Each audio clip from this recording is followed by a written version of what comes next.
সুষ্ঠু নিরপেক্ষ নির্বাচন প্রয়োজন।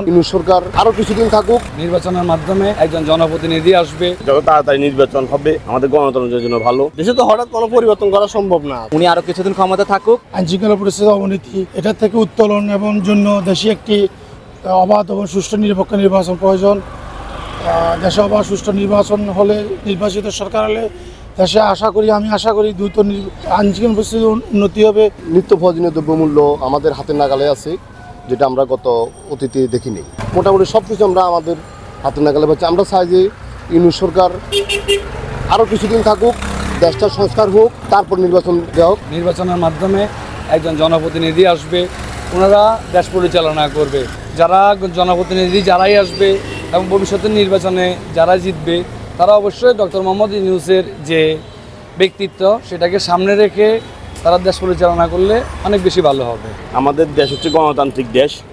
গণতান্ত্রিক দেশে যত তাড়াতাড়ি নির্বাচন হবে আমাদের গণতন্ত্রের জন্য ভালো।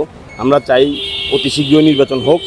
সংস্কারের কাজ আসলে চলমান চলতেছে, কিন্তু নির্বাচনটা আমাদের মনে হয় প্রথম এখন জরুরি।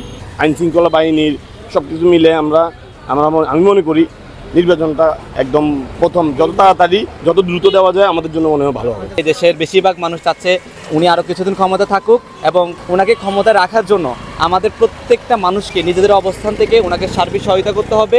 ওনাকে যদি আমরা সহযোগিতা করি তাহলে আমাদের দেশ আরো সুশৃঙ্খল আরো সুন্দর থাকবে। দেশে তো হঠাৎ কোনো পরিবর্তন করা সম্ভব না, তাও ডক্টর ইউনূস যেভাবে করছে মনে হয় না আর কেউ পারবে।